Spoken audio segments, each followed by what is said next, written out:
नमस्कार दोस्तों, हमारे चैनल के अंदर आपका स्वागत है।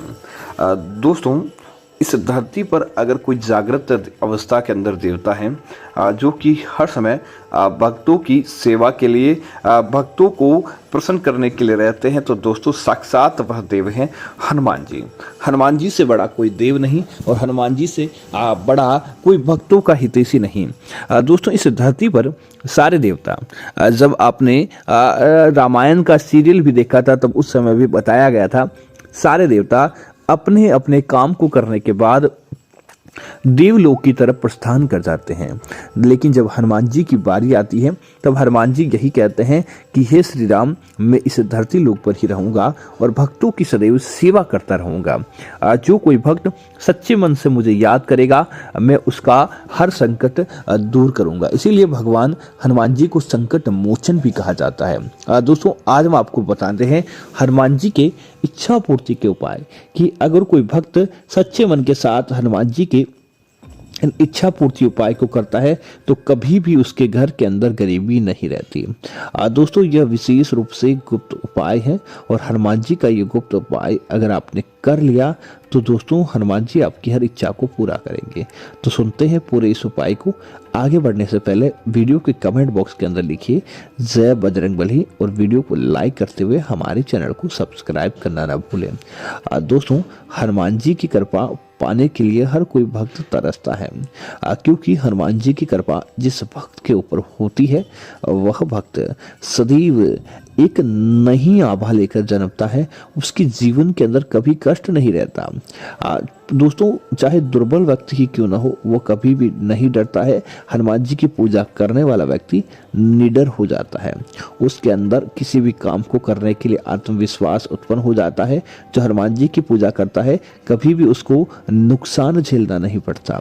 जो हनुमान जी की पूजा करता है कभी भी उसका लड़ाई झगड़ा नहीं होता। जो हनुमान जी की पूजा करता है कभी भी उसका कोई शत्रु नहीं होता। तो बात करते हैं इस उपाय की।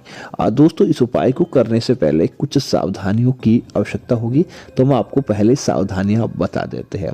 सबसे पहले जो भक्त इस उपाय को करेगा, कम से कम 15 दिन इस उपाय के लिए लगते हैं। तो 15 दिन तक आपको किसी भी प्रकार का शराब, मांस, मदिरा आदि का सेवन करके इस उपाय को नहीं करना चाहिए। न तो रात में करें न दिन में। जो मांस मदिरा का सेवन 15 दिवस तक करेगा, उस उपाय का फायदा उस व्यक्ति को देखने को नहीं मिलेगा। दूसरी बात, इस उपाय को करने के लिए व्यक्ति को स्नान की आवश्यकता होगी। तो स्नान करने के बाद ही उपाय करना है। बिना स्नान किए ये उपाय आपसे नहीं होगा। तीसरी बात यह है कि अगर आप आलसी व्यक्ति हैं तो इस उपाय को करने से आपको कोई फायदा नहीं होगा, क्योंकि आलसी व्यक्ति अपने कर्म, अपना धर्म स्वयं लिखता है। आलसी व्यक्ति अपने कामों को अपने आलस्य की वजह से ही बिगाड़ता है, तो यह आपका काम नहीं बन पाएगा। इसीलिए आप या तो आलस्य को त्यागे या इस उपाय को कीजिए। अगली बात करें तो ऐसा पुरुष जो महिलाओं के ऊपर अपना अधिकार जमाता है, घर की माता, घर की बहन आदि के साथ लड़ाई झगड़ा चलता है, वह इस उपाय को करता है तो भी आपको फायदा देखने को नहीं मिलेगा। सबसे अंतिम बात, ऐसा व्यक्ति जो किसी व्यक्ति का नुकसान करने के लिए, किसी व्यक्ति का बुरा चाहने के लिए उपाय करता है, तो भी आपको ये उपाय नहीं करना चाहिए, क्योंकि अगर आप किसी का नुकसान करने के लिए उपाय करेंगे तो आपका ही नुकसान होगा, उस दूसरे वाले व्यक्ति का नहीं होगा। अब बात करते हैं उपाय की। आपको क्या करना है, किसी भी मंगलवार या शनिवार के दिन का चयन करना है। उस दिन आप अपने घर के अंदर ही सुबह जल्दी उठ जाएं। उठते ही तुरंत आपको स्नान करना चाहिए। उसके बाद आप विशेष रूप से आपको कोई प्रकार का बड़ा कपड़ा पहनने की जरूरत नहीं है। सूती कपड़ा ही आप धारण करें। हो सके तो आप लंगोट धारण करके हनुमान जी की मूर्ति के समक्ष बैठ जाएं। हनुमान जी की मूर्ति, आपको इस बात का ध्यान रखें, हनुमान जी का मुख पीठ होनी चाहिए जो दक्षिण दिशा की तरफ होनी चाहिए, और जो मुख होना चाहिए वो उत्तर दिशा की तरफ होना चाहिए। अब ऐसा आप कर लें और उसके बाद मूर्ति या तस्वीर के आगे दीपक जलाएं और उसके बाद मूर्ति को पुष्प अर्पित करें। ये सारी व्यवस्था आप रात में ही कर सकते हैं।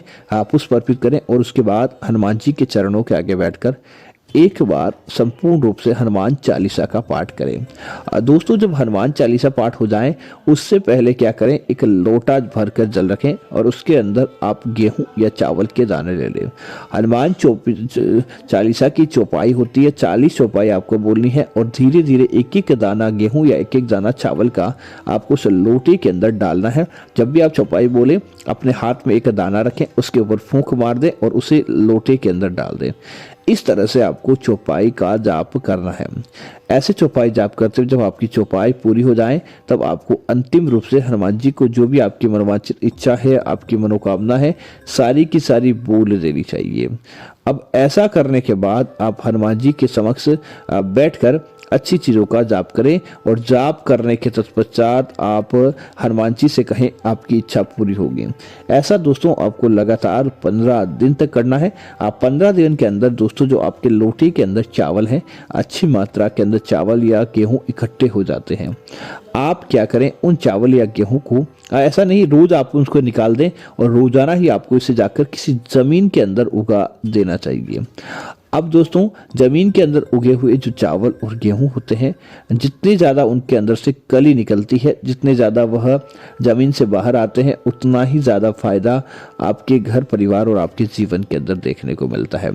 उतना ही ज़्यादा जितने ज़्यादा वह बड़े और हरे होते जाएंगे, उतने ही जल्द आपके जो कर्म होते हैं वह बढ़ते जाएंगे। आपके जीवन की जो आबाएं होंगी दोस्तों, अच्छी चीज़ तो ज़मीन से निकल जाएगी, वो आपके फायदेमंद होगी। लेकिन जो जीव दब जाता है, ऐसा बीज जिसके अंदर से कुछ भी नहीं निकलता है, समझ लीजिए वह आपकी बाधा वहीं पर दब गई। अब आपकी वह बाधा आगे नहीं आने वाली है।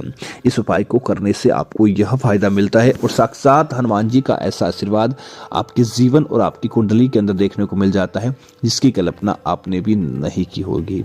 दोस्तों इतना प्रभावशाली यह उपाय है। और दोस्तों इसका उपाय का एक और फायदा होता है कि जैसे आप इस दिन हनुमान चालीसा का जाप करते हैं तो आपका पूरा दिन गलत नहीं जाता है। पूरे दिन आपके पास हनुमान जी की शक्ति का एक ऐसा आवरण रहता है जिसकी आप कल्पना भी नहीं कर पाते। उतना ही ज़्यादा फायदा आपके जीवन के अंदर होता है, उतना ही ज़्यादा आपकी कुंडली चमकती है। दोस्तों इस उपाय को करने से बाद आपको एक उपाय और करना है कि मंगलवार जो भी इस दिन आए उस दिन विशेष आयोजन रखना है। उस दिन आपको क्या करना है कि आप हनुमान जी को पान का बीड़ा चढ़ाएं। हनुमान जी को पान का बीड़ा चढ़ाने से आपकी जो मनोकामना है वह बहुत जल्द रैपिड स्पीड के साथ पूरी होती है। दूसरा, हनुमान जी को आप एक पीपल के पत्तों की माला बनाएं और पीपल के पत्तों की माला को बनाकर भी आपको अर्पित करना चाहिए, जिसका कारण ये होगा कि आपके घर परिवार के अंदर खुशियां देखने को मिलेगी, आपके जीवन के अंदर किसी प्रकार का दुख दारुण्य नहीं होगा और देखते ही देखते घर परिवार के अंदर सारी खुशियां देखने को मिल जाएगी। तो उम्मीद है जानकारी आपको अच्छी लगी होगी। ऐसी अन्य जानकारियाँ देखने के लिए आप हमारे चैनल को सब्सक्राइब करना ना भूलें और साथ ही साथ वीडियो को लाइक और शेयर करते रहें ताकि ऐसी जानकारियाँ आपको मिलती रहेगी। जय श्री राम मित्रों, धन्यवाद मित्रों।